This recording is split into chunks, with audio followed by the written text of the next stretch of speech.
Welcome to the listeners of this podcast, which is about the last, we hope, and the third round of elections in 12 months in Israel, done by the INSS, the Institute for National Security Studies.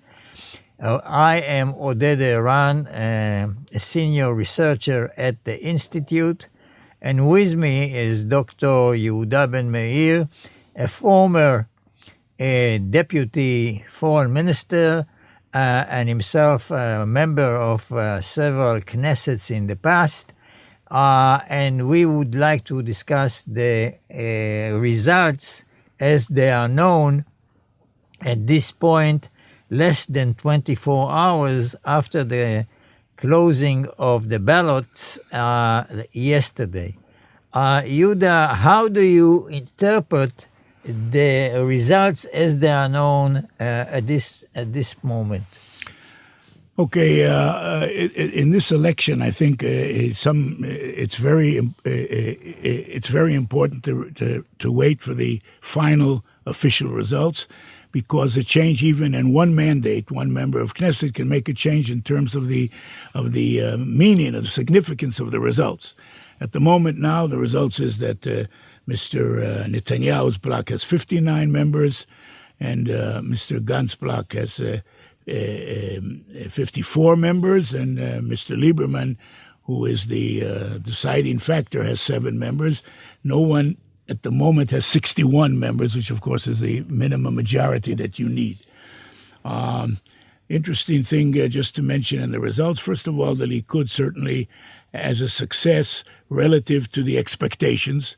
The Likud increased its own membership, and before they were equal, and even Kahol Lavan maybe was 1 member more, and now evidently the Likud will have 3 or 4 members more than Kahol Lavan. They will have a larger bloc, contrary to what we had in September. But again, this is not enough. In order to have a decision, the Likud needs to have 61 members of Knesset who will vote for them. They may have it by the time we get the final results 24 hours from now, when the last ballot will be counted. And in this election, you can really say that each vote counts. Just 2 observations to make before we go on. 2 interesting factors here involved. Number one, the rise in the success of the Arab list. The Arab list, which last time in April had 10 members of Knesset, they went up to 13, and now they have 15 members of Knesset. This is unprecedented in Israel, and I think this has very important significance for the future, because the Arab population, which previously did not come out in full force to vote in the elections, it seems that this time they almost came out in full force. And if they would come out in the next elections, whenever it'll be in full force, in the same vote participation in the Jewish community in Israel, they can reach 17, 18 mandates, which means that this is a factor that will be very hard to ignore in the future. And number 2, all the small parties, both on the left and the right, specifically the Labor Party and Meretz, which once formed a government, completely went down. They have 7 mandates. The Religious Zionist Party, when I was a member, we had 12 mandates. They now went down to 6, even 1 less than they had before. And what we're seeing is more and more tendency to vote for the 2 large parties, which may herald in the future getting closer to a 2 or 3 party system. By the way, this Knesset has only 8 parties, the lowest in the history of Israel. Yeah. So these are some on the side in terms of what is going to be now in terms of forming a government. Depends really on the final vote and what possibilities. Speaking about various coalitions, obviously if the bloc on the right wins among them 61 seats in the Knesset, this is relatively a simple situation. However, if they don't get to even 60, somewhere 58, 59 seats in the Knesset, can they form a minority government on the assumption that, for example, Lieberman, on certain issues, will not necessarily try to vote them down or out of office? Therefore, it's not an impossible situation. A minority government which lasts as long as it lasts, and possibly some deals in the future between either Likud and Lieberman, Likud and possible deserters from Kahol Lavan who have right-wing leanings, and they may say, well, we don't like the life in opposition, and we may join for whatever price the minority government, make it a majority government. The possibility when they could to form a minority government is a possibility, depends on Lieberman.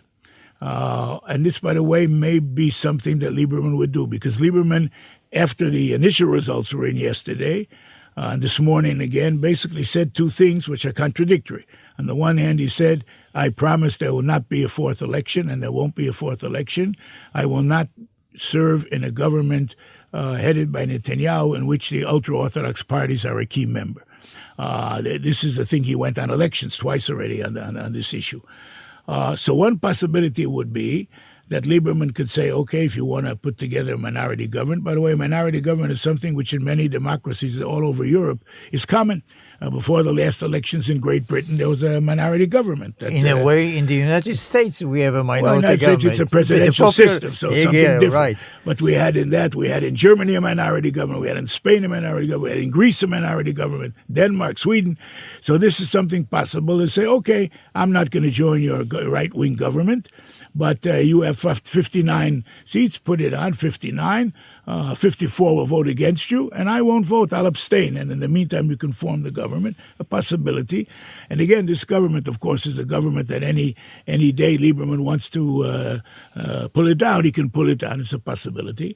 And the other possibility, which is more remote, but could possibly be if Lieberman would say, I'm not willing to go under any circumstances support such a government, the only other possibility to create 61, without 61, or to prevent 61 from voting against. At the moment, the opposition has 61. They can't form a government because Lieberman won't go with the Arab Party, etc. Would be a possibility that to form some type of national unity government with Kahol Lavan, which would mean that Kahol Lavan would have to agree to sit in a government with Netanyahu, even though he faces trial, which will start 2 weeks from yesterday, and probably would make certain conditions and possibilities in terms of the future. These are the two options. If again, Mr. Lieberman, Netanyahu ends up with 59. I want to skip the judicial legal issues. Although they are very important and they may be a factor in the president's decision, whom does he call to, or who does he call to try and form a coalition, and speak about the international aspects of a new government in Israel.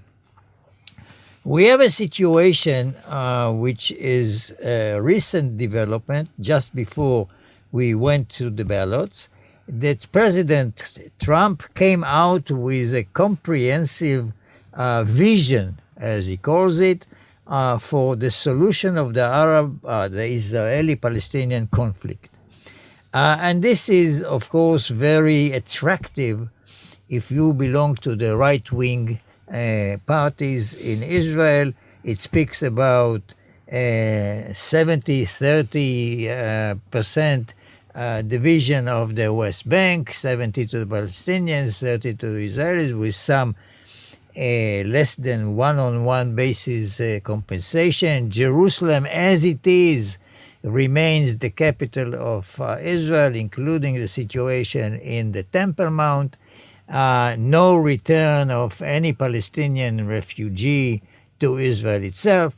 And so if there is a right-wing 61 or more seats in the Knesset, that means that there will be pressure inside this government to implement right now, right away, the parts that, or for example, annexation of the Jordan Valley, which under the Trump vision remains under Israel, Israel's sovereignty.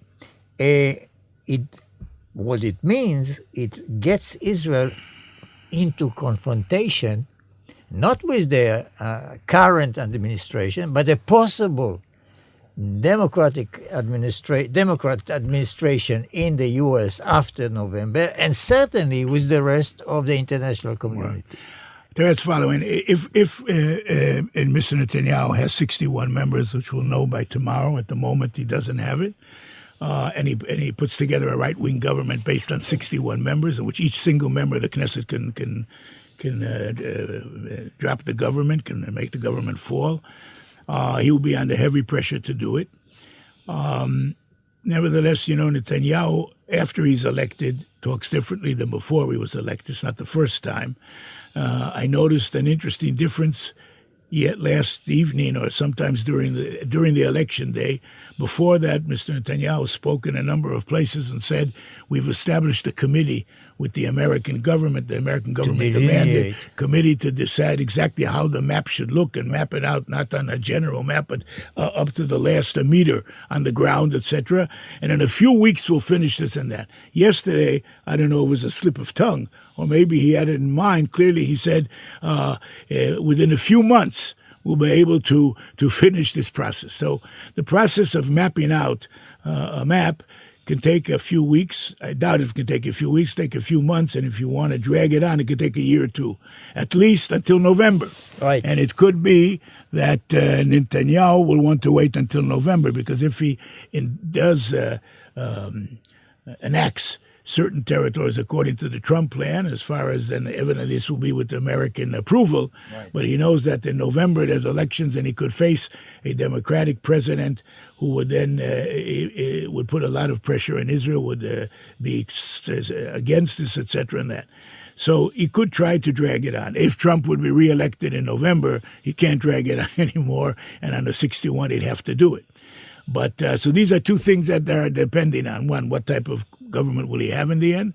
And what will happen in November, which I'm sure is very, very strongly on Mr. Netanyahu's mind in any case.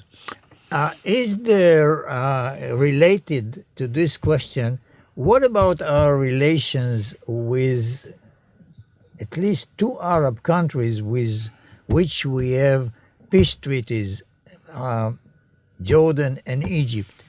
This potential annexation of certain parts of Judea and Samaria, West Bank, they may cause serious trouble in our bilateral relations with these countries. How can we skip this, I would say, damage to the... I don't think the damage can be skipped, but I'd say this is a key issue which I'm sure also after the election will be on Mr. Netanyahu's mind. Before the election, on his mind was to try to not lose the election, put it that way. Right. I think there's a difference in Egypt and Jordan. I don't know if an annexation would break the peace treaty with Egypt. Egypt probably would react, call its ambassador back home. They've done this before. Egypt has a vested interest in the defense cooperation with Israel, security cooperation with Israel. President Sisi has a strong control in Egypt.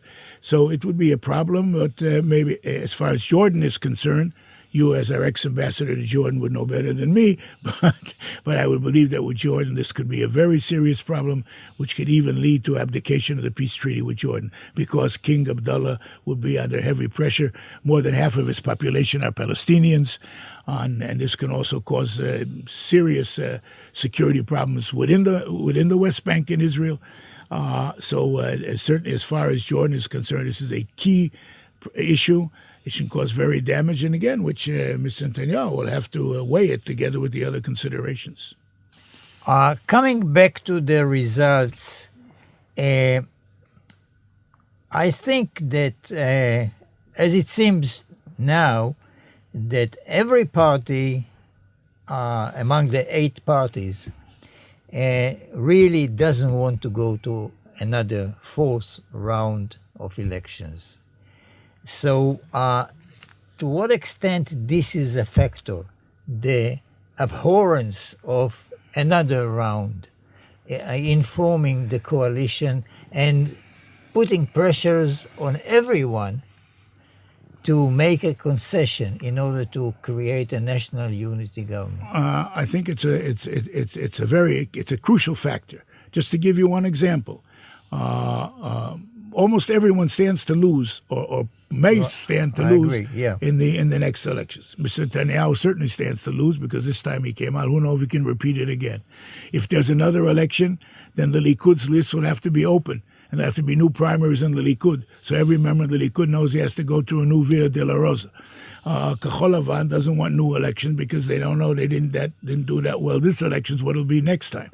Maybe they could do better, maybe they can do worse. Mr. Lieberman certainly doesn't know what the situation will be.